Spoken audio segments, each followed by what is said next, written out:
you can secretly stay in contact with somebody else this day and age way easier than you could 15 years ago.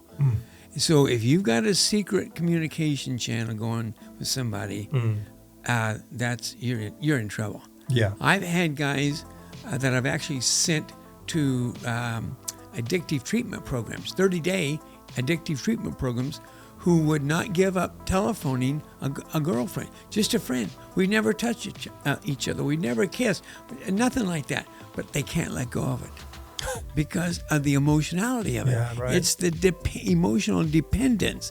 It's the sense of being cared for. And if you come out of a busted family, broken background, angry, hostile people as parents, you're probably more susceptible to that. Sure. You're looking for it. You've never had it. Yeah. And so we often say to those guys, in a good way, Yeah.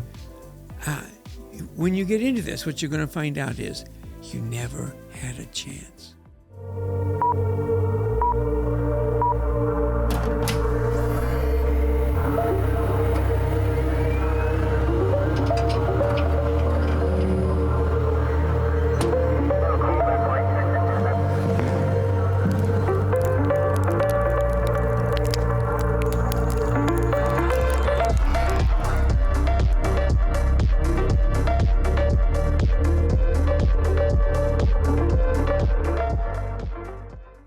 Welcome to a Life by Design podcast and show. I'm j-Elias, and I'm here with an incredible dear friend, lifelong mentor, 30 plus years, my spiritual father, Dave Carter.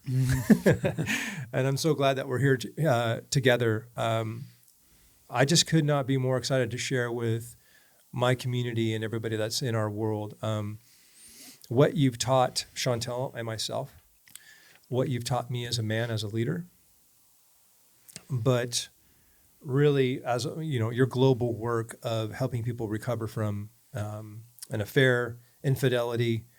I just thought today would be an incredible opportunity for us to look at how to help leaders affair-proof their marriage.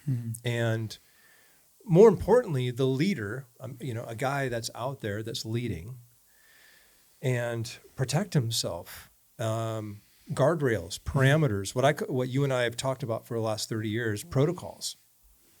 And so that's how we're going to start this out. But I do want to give you guys a little bit of a context. For those of you that are watching this on YouTube, Dave is the author and co-author of many books. I mean, 1, 2, 3, 4, 5, 6 titles. Anatomy of an Affair.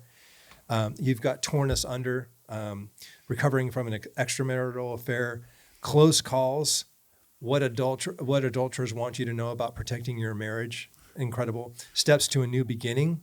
Incredible. Torn Us Under, the actual book, along with that workbook. And then we've got The Secrets of Your Family Tree. So can Dave speak as an authority on this? Absolutely. He's not only mentored myself and Chantel, and we meet every couple weeks, a couple times a month, but he's also... You've been a mentor and backstopped a lot of big-time families, a lot of influential people, leaders, and their marriages are great because you do the tough work with them. So I want to welcome you to the show and say thank you for coming. Well, thanks a lot. Look forward to it. Yeah, this is going to be great. So let's just make this really practical. We can start out of the gate and kind of riff after you give us the points. But if you're sitting down with a guy who's a leader, prominent, lots of influence, what would be your kind of go-to strategy of the 3 handful of must-haves to carry through life on protecting and setting your marriage up for protection and insulation? Well, the first thing I would say, and the easiest thing to do, and actually the most enjoyable thing to do, is spend money on your marriage. Talk to me. Okay.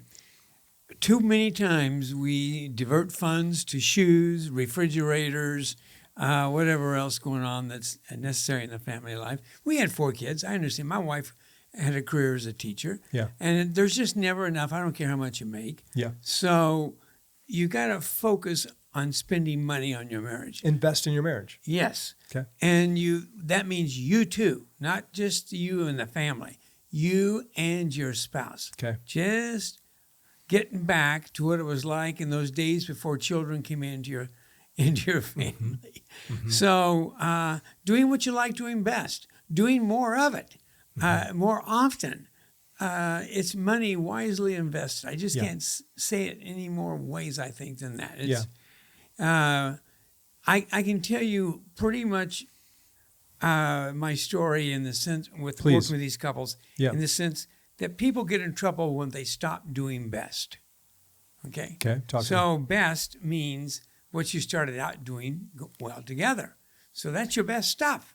Because that's when you date, that's when you have fun together, that's when life's fairly easy to do, just the two of you. It's kind of narcissistic, so to speak. You're self-absorbed. That's great.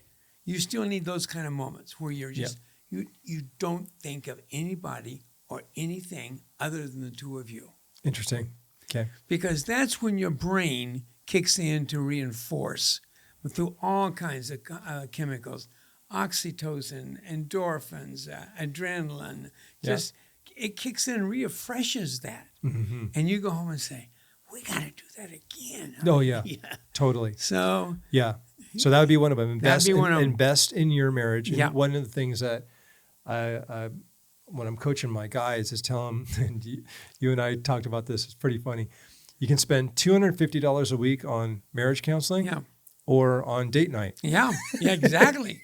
So you might as well have some fun with it. But look at it as an investment. You know, the thing that you taught Chantel and myself was by going out each and every week, you know, you really helped me adopt this idea that it's a bed and breakfast that you're running. You and the family business is a business. But if you're not meeting with your partner and taking inventory, don't just go out on date night to escape.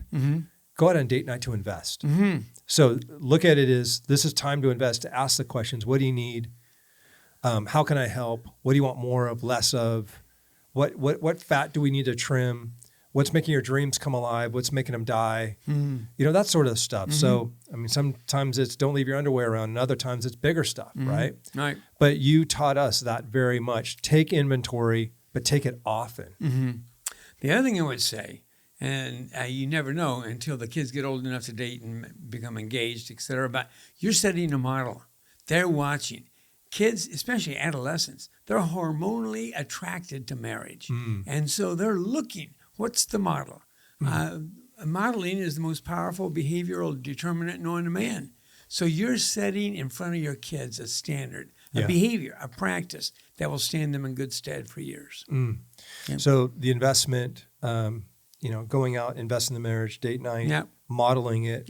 Kids, you know, it's that whole idea of what's caught versus what's taught, right? Exactly. Yeah. So in terms of a fair proofing, you know, this is where it gets a little dicey because, man, if the enemy is going to strike anywhere on taking out a leader, it's going to be on taking out the marriage. He will. If you, you know, and the enemy says, if I want to take out an entire empire of a business, an entrepreneur, the family business, I'll just start at the pillar of marriage. And most guys that I coach say, if I'm a really great provider, my wife's going to love me. The world aligns, and so they have this adulterous affair with the marriage or with the business, and they treat this business as like a really expensive hobby, and it's like boiling water of an adulterous affair. Right. So one, they can have an affair on the business, but I'm talking literally emotional, physical affairs where it goes sideways. But if the enemy takes out the marriage as the primary source, I've noticed, Dave, that he doesn't do it in a quick blast. He does it with a gentle erosion over time. Small agreement, small agreement, small agreement. Talk to me about how we can affair proof the marriage by seeing the signs earlier. What are those telltale signs? All, and that's a pretty strong term, all first-time affairs really fall into two categories. They do two things. They provide two things. Comfort to the participants and distraction from what's going on around them. So, you know, whenever you go through difficult transitions, legal issues, health issues, relationship changes, financial reversals, those kind of things you don't have a lot of practice with, things that are overwhelming at the Turbulent time. is what I call it. Exactly. Yeah. That sets you up automatically for looking for a way to escape. And people who get involved in affairs, there's no better way to escape than to escape away with another person like this. Okay. The second thing is comfort. Don't ever forget the Japanese prostitutes in the Japanese army were called comfort ladies. Interesting. In World War II. Sex is a comforting experience. God designed it to be that. But when you're needing comfort, you're needing somebody to understand, you're needing somebody to walk along with you, that's a high-risk time, okay? So you are so... Turbulent times are high-risk times. They're high-risk times. Yeah. I mean, David and Bathsheba, right? Yeah, oh, exactly. They can also be as simple as seasons of life. Pregnancy. Pregnancy is a huge, risky time in a marriage. Interesting. Because if you're throwing up in the first trimester every day, you're not thinking about your husband. You're not thinking about sex. You're not... This is the worst thing that ever happened to me. Yeah. I'm not going through this thing. Totally. Yeah. So this has been what should have been a blessing as a curse. Yeah, exactly. Yeah. So it's a high stress period of time. We don't ever tell couples about that kind of stuff. It's sad. So get used to it. You just don't want to get involved. So it's very easy for a spouse to begin to look elsewhere for comfort and distraction. Yeah. Somebody who understands, somebody they can talk to about their marriage, etc. There's other seasons like that too. But the other thing I want to say about these risk times, the enemy, he doesn't know where you are. What does that mean? That means he just finds out by trying, okay? He doesn't have any insight into what's going on in your brain. He only observes behavior. So when he got through tempting Jesus in Matthew chapter 4, and Jesus was successful, the scriptures say this: he left Jesus for a more opportune time. Yep. Okay? He knows when those occur, and he's always fishing at the right time. The bait's in the water when it really matters. That's amazing. Okay? Yeah. So just be on your tiptoes, that when you go through hard times, when you begin to feel restless, when you begin to feel lost, when you just love to talk to somebody, when somebody would understand the pain you're going through, whatever the loss is, that you choose the right person to do that. Yeah. You used a term with me one time back in the early days when I was going through the hardest stuff. You said, we have to find ways as leaders to comfort and cope that are not damaging. Yep. Talk about that a little bit. Yeah, there's lots of ways. In fact, most people would say all addictions started out as a source of comfort. That's why you did them. They provided relief, okay?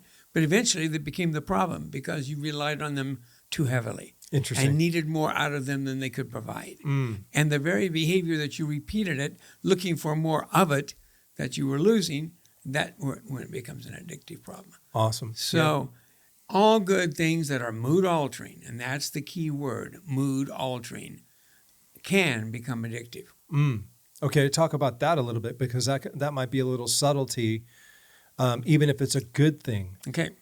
So one of the things I really tell leaders all the time is that, and you said it earlier in the conversation, that the devil, he doesn't tempt you or try you blatantly or full on. It's all subtle stuff. So here's what happens many times. When you're in need, you're talking to somebody and you have a mood elevating experience. It alters your mood. And you begin to look forward to talking to this person.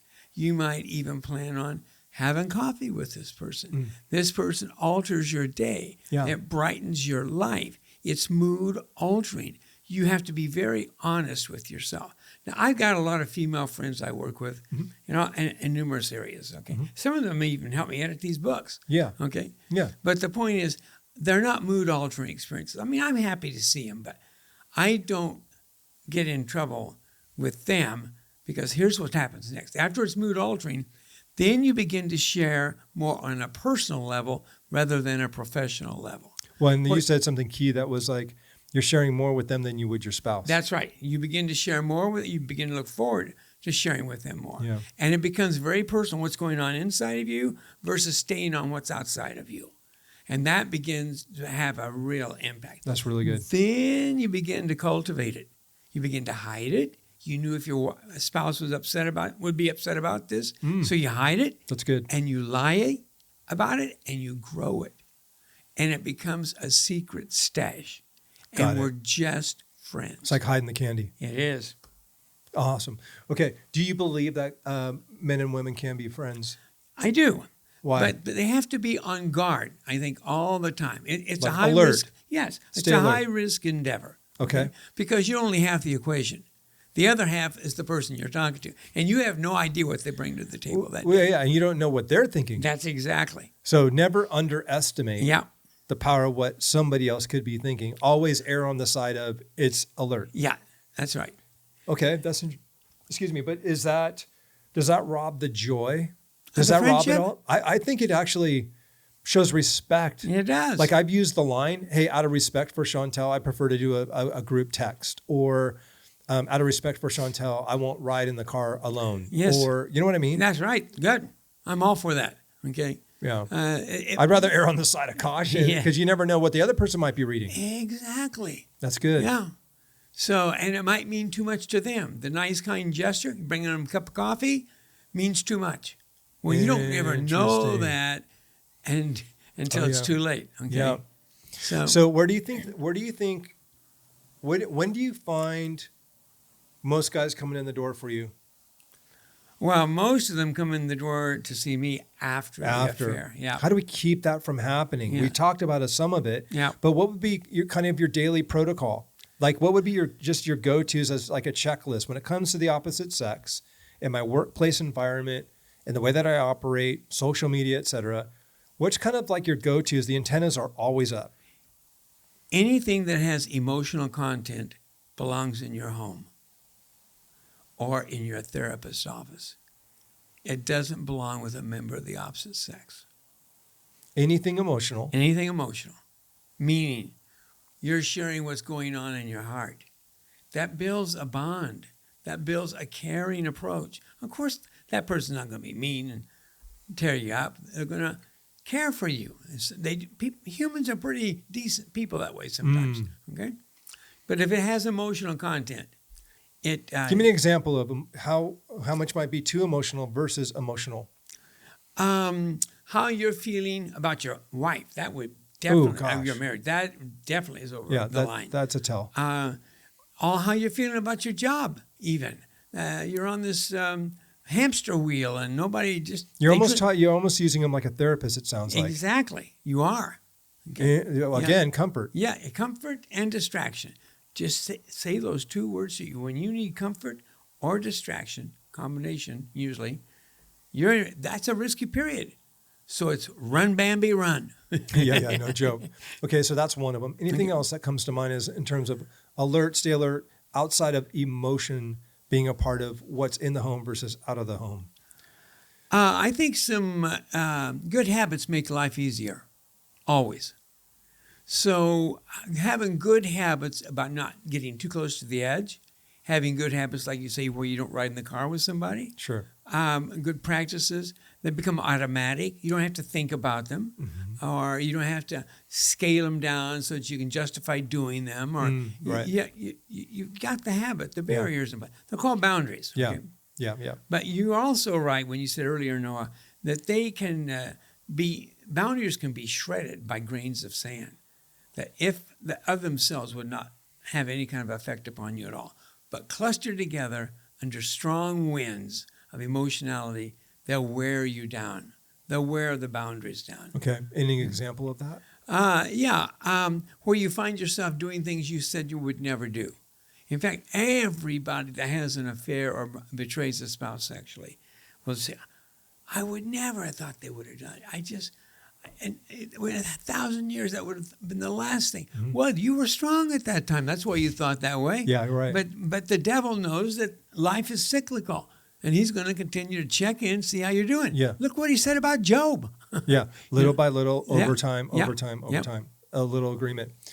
Any words of counsel and wisdom in this technological age of emotional affairs, which I've heard I've seen it encountered with people I know, Mm-hmm. and how it just goes too far. Again, gentle erosion, small agreement after small agreement. Yeah. Any parameters or protocols that you recommend with technology?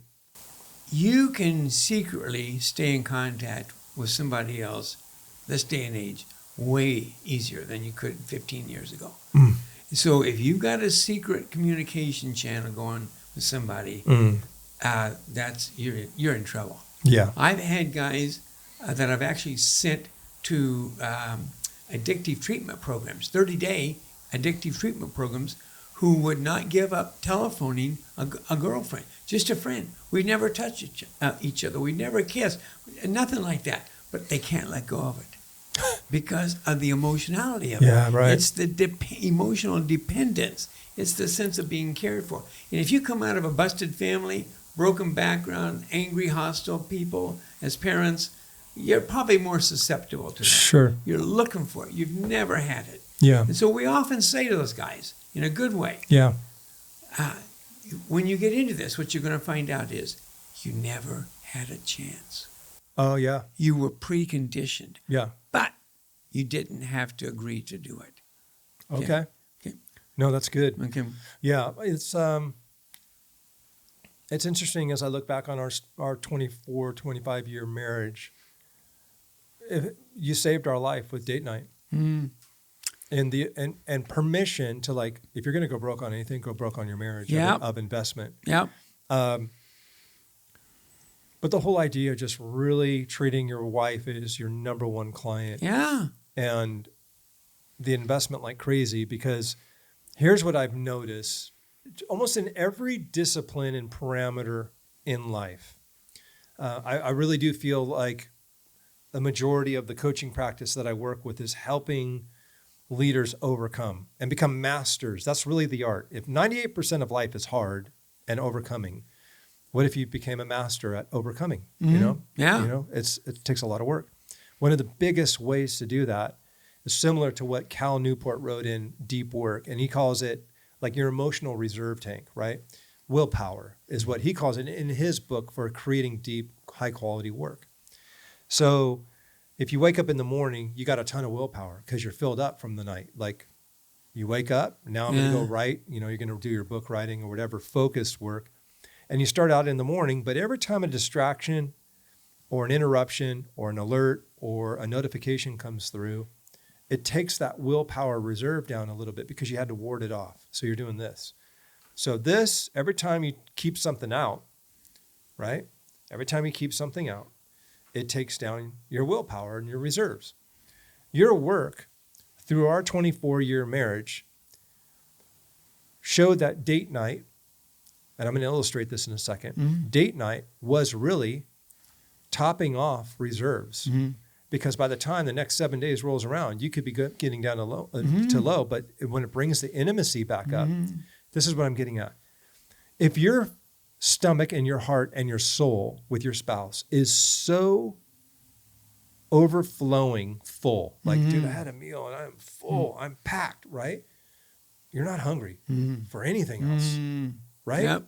So I find it really interesting that if you're not taking the time to invest in your marriage, most likely you're running on a deficit or overdrawn in reserves for when a distraction or erosion that you were talking about comes in. You can't be looking at date night as a hobby once a month, once a quarter. To me, I was with a guy yesterday and I told him, I'm like, bro, this is quadruple down on time with your spouse. Your kids are of that age to watch. Yeah, they are. Your business is a symptom. The symptoms of your business are actually what's going on inside your heart and your marriage. I believe it's associated, one and the same. So can you talk about the reserves of why the investment of date night and your marriage counseling, therapy is so vital to the shelf life of a high quality marriage where you're just stoked every week? Talk a little bit about that. Well, first of all of us humans will extract pleasure and satisfaction out of the things we do on a daily basis, or we'll be very bitter people. Okay? Unpack that. Okay. Meaning we will look for pleasure. We will look for things we like or enjoy about that. Very few of us can live in an environment where it's very, very painful for very long without becoming, just impacting us and withdrawing and stepping out of it. Yeah. So remember, you're going to love something. Okay. Totally. And if your marriage sucks, you're going to want to get out of it, That's right? right. Exactly. That's the whole point. So you've got to look at doing what you're doing. First of all, it's dangerous because there's two of you in this dynamic, in this equation. But remember, most people marry people they like. Most people do. That sometime they like that person. Well, you quit doing what you did best, and you drift apart, and you begin to find pleasure and satisfaction in other good things like child rearing or kids' activities or my business that I run, or my getting exercise, doing marathons, or whatever the case, okay? And you find other ways to satisfy that, but it's not pulling the two of you together, okay? So you might, in that case, those kinds of couples often try date nights for a month or 2 or 3. That doesn't do it, okay? In our house, we have probably at least 25 Shutterfly books full of vacations that Ronnie and I took, or cruises that we went on, okay? And she especially, more than me even, she loves sitting down and looking at those. The memories that come back, it just floods you. It just, when you're feeling bad about somebody, to go back to the pictures and to see what you did and remind yourself. That's good. You know. So one of the things we say about infidelity in a marriage, the secret to curing your infidelity in this marriage, the secret for you recovering lies in your brain. Just like it also lies in your brain for the seduction. So let's say, for instance, you had a girlfriend in elementary school. I've seen this happen. And those feelings, the first kiss, girl, oh, you're so bad. You can't hardly contain yourself, okay? So I actually had a guy had an affair with his 5th grade girlfriend. Wow. I'll go back. Yeah, talk about find her going online. back. Yeah. So the point is, what we want to do is recreate, and I'll give you an exercise right now that you can do this. We want to recreate those great experiences you've had together. You've forgotten them. They've been layered over with dust. They're not fresh in your thinking, etc. So here's what you do, okay? Yeah. And it's one of my exercises. Not the only one by any means. It's one of them, okay? So each of you are going to make a list of your 8 greatest experiences in this relationship. Now, you can't do that with your spouse. With your spouse. Yeah. 8 greatest experiences. 8 greatest experiences with your spouse. She'll make a list and he'll make a list. Okay. You cannot talk about making this list. Oh. You do it in pencil because you're going to erase it many times, I promise you. You only get 8 of them. And they can be while you date or even prior to marriage. But they cannot be your wedding.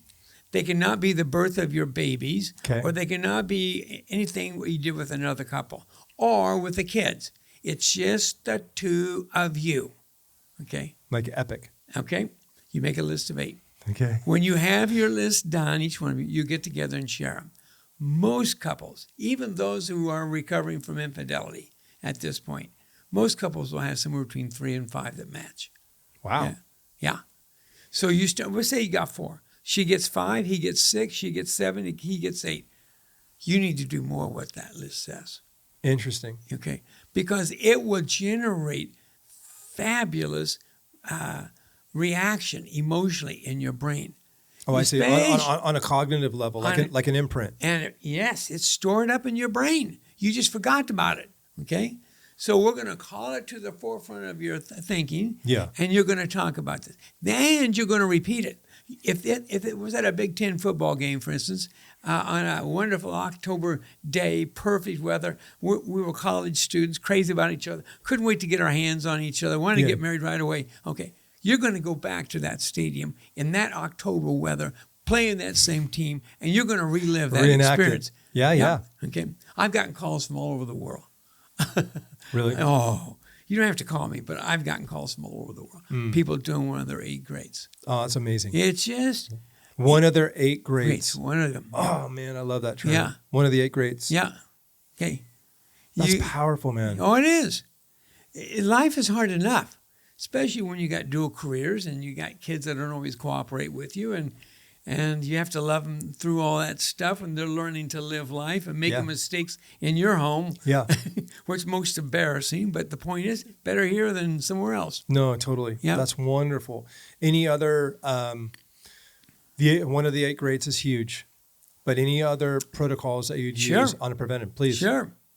Okay, here's a good one. So go to the CVS, get yourself a notebook, a little wire spiral. We still have ours, by the way. We have ours. Put it in your shirt pocket, okay? And she puts it in her purse. And this got a lot of research behind it. This is developed by some behavior modification psychologists.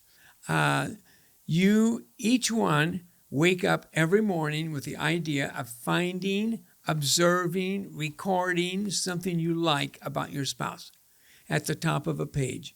You just put that item up there that you like, okay? And then you put in 2 to 3 sentences why you like that, what that means to you, okay? And then that night, before you go to bed, each of you share that out loud in prayer, thanking God for that quality in your spouse's life. Okay?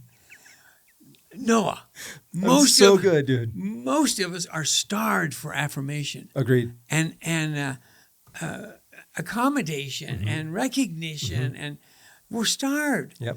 We gravitate to it. If you don't ever praise your husband for mowing the yard, of course he's going to go mow all the neighbors, because they will. I know, dude. 100%. Yes, we just drift towards that stuff. You're looking for praise. Are. For sure. Yeah. John Eldredge says a wonderful thing in Wild at Heart, where he's like, every man wants to know that he's got what it takes, and every woman wants to know that she has something to offer. Yeah. Exactly. So that exercise on a cognitive level is so huge. Yeah. We still have ours. Yeah. And when the kids came across it, they're like, what is this? But I'm like, hey, there could be worse things to find. Yeah, you know really. What I mean? But man, exactly. That is powerful. Yeah. What else you got? Well, remember this, before I introduce this next one. Unless you were really promiscuous in adolescence, you can remember every person you've kissed passionately. You can. Just sit down and you can make a list in about 10 minutes. I promise you. It's stored in your brain. Your brain never forgets that kind of stuff. Sure. It's so impressionable in adolescence. Yeah. And hormones are raging and everything else, okay? Mm-hmm. So we're going to try to find other things, like the 30-day exercise or like the 8 greats, okay? Yeah, greats. But we also are going to encourage you to say not only what you like about it, but to practice what you like about it. So we often have couples identify, I'd like for you to pray about this in your life. Give me an example. Run me through for instance, say a wife would love to have a husband who would just pray with her in the morning. Okay. So, but he doesn't. He maybe feels uncomfortable, maybe feels inadequate. Who knows what might go through his brain. Yeah. So here's what he does. He doesn't promise to pray for her in the morning, but he promises to pray for himself that in 30 days he'll be able to pray for her in the morning. Okay. Okay? Yeah. Now that's something you can pray for yourself. Yeah. And I would love for you to wear negligee and just be a little more flirtatious. What's that mean? Well, this. Well, I feel uncomfortable. I've had 3 babies okay. Well, just pray about it. Pray about it for yourself, okay? Don't do it because I've asked you. I want you to pray about it yourself. God will help you do this, but you pray for yourself, okay? Not for me to be happy with you, okay? Yeah. So, one more, and then I'm gonna wrap it up with kind of an observation on intimacy. Would you have one more protocol or anything you would add? I could certainly think of some. Go ahead. Well, one of the biggest ones was a takeaway for me in all the work that we've done was, and I was actually sharing this with one of my clients yesterday, is the timeline of life of when you meet as a couple, when you have that, like you're saying, the courtship, being at the football game, you just love being together. You can't wait to get your hands on each other. There's like that whole honeymoon phase. Sure. Right? Then there's literally the honeymoon phase of like, we're producing a life, we're producing children, we're producing, getting a job, producing a career. It's a life of getting. Yeah. Right? And that was really helpful for me. But you said there's something interesting that happens. Because when Chantel and I came to you, we were in our 30s or 31. And you said, be mindful of children, that if you wait too long, because the two of you have been so independent, they can have the appearance of an imposition. They're intruding on this cool little rhythm that the two of you have. You both got your businesses, you're both doing all that. And then these kids come in like, hey. Yeah. But then you said, hey, be heads up, Noah. It's very easy for you to fall into, you're a ghost, just being the underwriter of everything. Now the kids are her number one focus. And you're like, what happened? We had such a good thing. Yeah. So then we start processing that and you go, here's the secret. And you said, when the kids come into the picture, intimacy is going to drop like crazy. And on that timeline, it's going to dip until they become empty nesters. And then you're like standing there looking at each other like, well, who are you? Yeah, exactly. So you said the way you keep that dip from happening is to go back up to the line through intimacy of date night. Carved out, invest, no matter what it takes. Trade with a couple on getting kids watched. Yeah. Do a swap. Yeah. Whatever it takes to invest, even if you don't have the money, figure it out to get the one-on-one time to keep the intimacy up and possibly do some of the writing things. Yeah. Sounds cheesy, but if your marriage and life depends on it, I think you'll do it no matter how ridiculous it sounds. And I want to add one little bit to that. This isn't so much something you do every Tuesday night or twice a month or something like that. There are times in your marriage where you need to do it more often than that. And it might be just a 2-hour cup of coffee that you meet at a Starbucks. That's good. That's good. You have to kind of leverage just ping, that. Ping. Yeah, You just want to keep it going back up to the line. I used to take MFT interns out. What's that? To Starbucks. People who were getting their license, collecting hours for supervision. I said, we're going to go to Starbucks, and I'm going to show you everybody that's having an affair. Wow. Okay? Are you serious? I'm dead serious. I've taken them there. This years ago, I used to do this, okay? Talk to me. This is interesting. Yeah. So I said, just sit around, drink a cup of coffee, okay? And when you find a couple, pay attention to them and watch what happens, interaction. But we'll know for sure when they get ready to say goodbye. Because people who are having an affair never know when they're going to see the other party again. So they can't separate easily.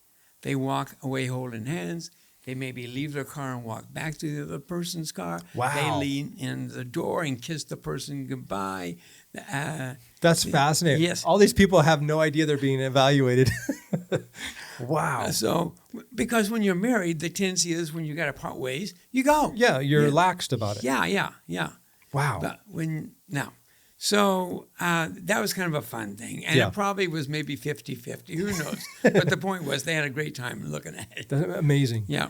Okay, so the intimacy of bringing the intimacy back up often in shorter bursts is the key. Yeah. So as that, needed. Yeah, so that it's not where the wife is just so consumed with the kids and the husband being the so-called ghost provider of underwriting it. Man, resentment can really set in.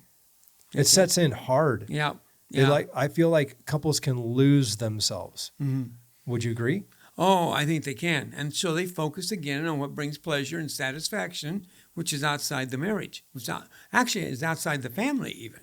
Okay. So that's where the risk begins to come in. Maybe it's an exercise thing. Maybe they changed the family diet because they got into foods or whatever the case is. Yeah. But yeah, it can become very, very difficult. But the point is, childcare is so expensive today that I actually think it impinges probably more on date night than any other single factor. Because you can spend $20, $30 before you ever walk out the door. Totally. Yeah. Oh, for sure. And it's hard. So that's where the co-op thing is really nice. Yeah, like trading. Yeah. No, it's good. Let's wrap up this episode with, for most, the biggest elephant in the room is porn. Okay. And I go back to that willpower and disciplines and structure and protocols. Like if you have a protocol that you're working every day, almost like a medication that you've self-imposed on yourself to keep yourself from falling into ruts or finding comfort and coping in those ways. What have you noticed in your work? And what do you have for those that are like in that loop, caught in that loop, in that cycle? But also from the woman's point of view, because I know there's women that are involved in porn as well, too. Like another way to comfort and cope, right? Yep, Escapism. I mean, that's why is. romance novels are so big, right? Soap operas, etc. Which, by the way, reminds me of a very funny Saturday Night Live skit where it was like a commercial for women's porn. Yeah. And these women sit down and they've got like their popcorn and all that kind of stuff on the couch. And she turns on the TV and it's just a guy that pops up and goes, "How was your day?" I was laughing so hard. I'm like, oh my gosh, just somebody to sit there and listen. Yeah, exactly. Right? For the intimacy. Yeah. But when it comes to the porn aspect of it, tell me about how that fits into all of this. Because yes, it's just another version of escape. But there was an interesting thing that was said. I was working with one of my clients that it's like, there's this loop that there's no cost to it emotionally.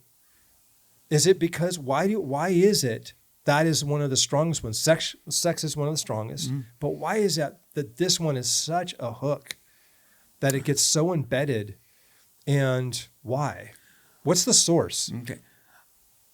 Oh, you have so many questions. I'm sorry. I know. No. Let's go back to the very beginning.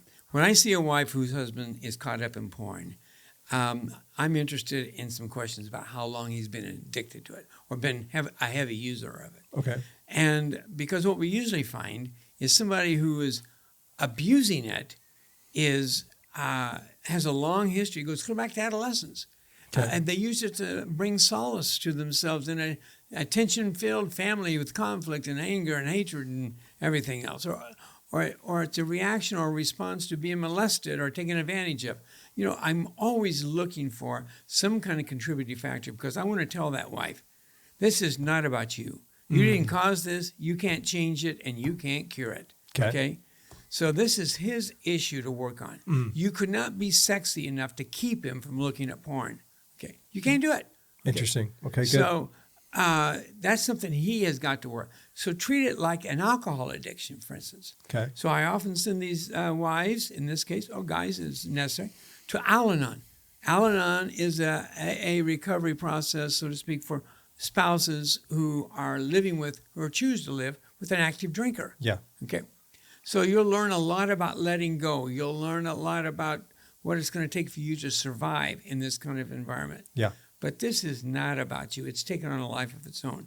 Now, here's what I say, and there's some opinions that differ from this. This is not a couple issue. Okay.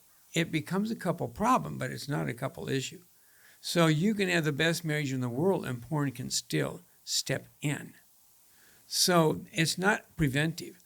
The point is, you have to, how do I want to say this? You have to back off and let your spouse become sober. And we say they have to be sober 90 days before they ever start couples therapy. Okay. That means you go to groups, you go to an intensive, you go to whatever, you do whatever you need to do. You may be doing IOP, intensive outpatient thing. You go to a 12-step group every day, whatever it takes to get sober, okay? Because I learned doing relapse prevention in alcohol recovery. Did I ever tell you this story? No. Okay, I used to teach relapse prevention. And I was pretty good at it. I was the only Gentile that worked in a Jewish social services, so I worked all day on Saturdays, collecting hours and everything. That's amazing. So anyway, this couple, I thought, I finished the session, and I thought, boy, Carter, you nailed it. You were good. This was your best behavior. They walked out of the office, and I walked to the door. I didn't always do that, but I walked to the door to say goodbye to him, watched him walk down the hall. He put his hand behind his wife's back, reached into his hip pocket, pulled out a flask, and downed it walking down the hallway of my relapse prevention treatment program. No way. I thought that was very humbling and very good for me. Okay. So when we talk about sobriety, we're talking about having a stable sobriety, propped up, really apportioned appropriately. It keeps you sober. We also talk about a spirit of serenity. So you can talk about what you're going to talk about without getting angry and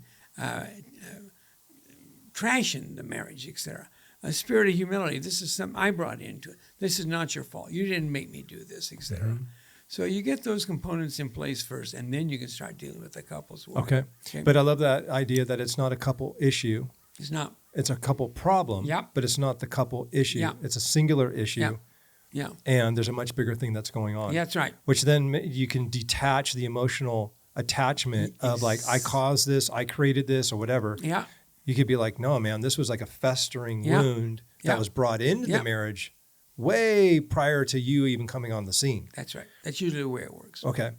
Interesting. That is, so what's your word for those guys? I mean, it's a staggering number out there now, but what's your word for these guys that want to break the cycle, that want to get to the root of it and don't know why there's such a draw? And what would be your approach to saying, how do you go to find the source of what's the compulsion or the coping, like you said, the past stuff or whatever? Outside of Al-Anon, any other going deep? Yeah, my favorite referral source for these kinds of situations is faithfulandtrue.com. Faithfulandtrue.com. Yep. Okay. And they do a 3-day intensive. Okay. Now, having said that, there's lots of 3-day intensives out there, but this is what makes this one unique. Many of them, those 3-day intensives focus on cognitive behavior, how you think and how you act. Okay, nothing wrong with that, but they don't deal with the affective component. The thing that has to be dealt with for sobriety from pornography is the affective component. It feels so darn good. Interesting. Okay, yeah, you're right. Okay, go. And if you don't deal with the affective component, the comfort, the solace, the care, the distraction, the relief, if you don't deal with all those, the affectives, it won't last. It won't be there. It just won't stick with you. That's amazing. So that's my favorite place. But that's one that you never really think of, is the aspect of the feeling, the physical feeling of as to what makes that one so strong and everything else. Yeah. Incredible. Incredible protocols. I'm grateful for your time today. Okay, so we have the project that you and I worked on, which is called Restore. It's a great tool for those that it's a 3-part video series, plus it's also an amazing course, but it's the 3 keys to restore your relationship after an affair in just 3 steps. What makes this so special, and the reason why I want to make sure that all of you see this is a wonderful tool to prevent it. Yeah. Yeah. Because this shows you what caused and led up to. This is just as much for preventative as I think it is for restoring it. So I would encourage all of you, we'll have it in the show notes down below.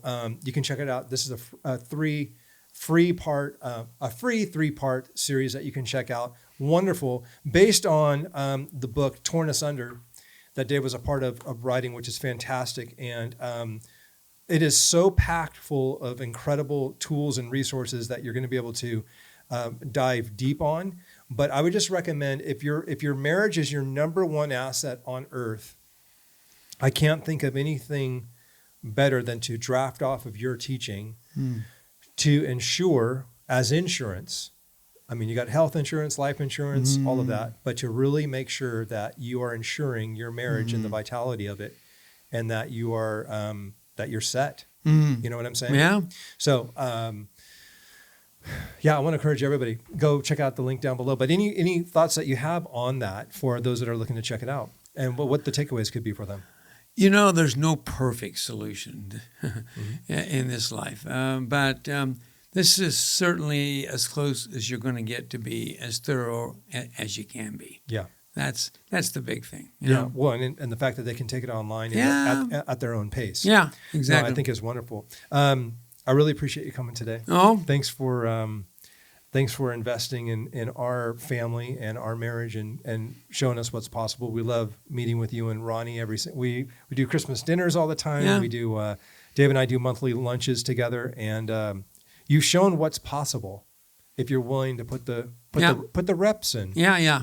You know, and most people kind of just default their marriage as to it's going to get taken care of by itself, but actually it's the first level of priority in every day, right? That's how you think a change of partners will solve your problems. It won't.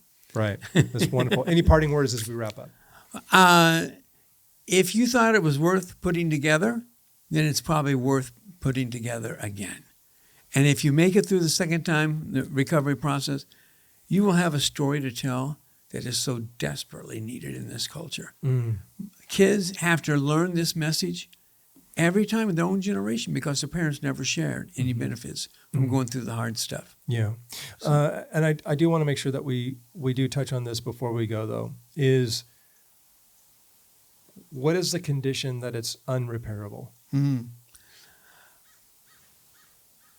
Well, that's a great question. If there's abuse involved, if there's... and abuse can be more than physical. Yeah. But well-documented abuse. Police calls, things like that, you don't have to stay in those kind of environments. Also, if the partner that has left and is cohabited and maybe gotten pregnant and moved in with the other individual, waiting around is not going to help you do anything. Just waiting for them to come to their senses or waiting for them to figure it out. Waiting's never a good thing to do in this. Okay, so those kind of come to mind. If there's any kind of other addiction, street drugs, alcohol, those complicate recovery processes. Okay. So and lastly on that, is there a filter that you've used, especially in the faith-based world, as to what justifiable means for divorce? Because abuse can fall into that category, especially on the verbal. And, we look at verses that say staying with a wife that's like a constant dripping, those sorts of things. So anything that you can leave us with on that, because I know that's like sitting at the feet of Yoda right now. So I want to get this one, because that's probably one of the most common I get asked, like, what is justifiable abuse, biblically based? I always tell my couples this. Your partner, your husband or your wife, had an affair. They had sex, intercourse with somebody else. Your marriage is broken. And it needs to be put back together if you're going to save it. And by broken, I mean you both need to make a decision that you both want to restore this marriage. And it can't just be one person doing it out of guilt or shame. And if you choose not to remarry your spouse because of their behavior with somebody else, then so be it, okay? I think you're free. Sex is the bond between two couples. That's why I just hate all this early sexual experimentation in high school and college. So anything on the emotional abuse, anything on that card in terms of what's justifiable? If somebody were to come into me and document and record it, maybe a secret recording pen or something. I've had that kind of stuff happen. Or they've got a private eye who's recorded these kinds of comments. So I would tell them they don't need a divorce necessarily, but they need to leave. They need to get safe. They need to get safe. They need to pack a suitcase, money, clothes, etc. Put it in the car. Got it. Have a place they're going to go. That's good. No, that's really, really helpful. Well, we want to help as many folks get preventative, proactive versus reactive after it's gone too far. So go ahead and click the show notes down below, and you're going to be able to see the links to Dave's content and to his website and the free course that you can check out, which is a wonderful tool that you and your spouse can sit with and just say, hey, checks and balances. What are we seeing? What are we not seeing? What do we need to take into consideration? And that's going to put you on a very, very strong footing moving forward. And you know what? Invest in your date nights, because if you don't date your wife, somebody else will. Exactly. So thanks for being with us today. Thanks, Dave. I appreciate it. I loved it.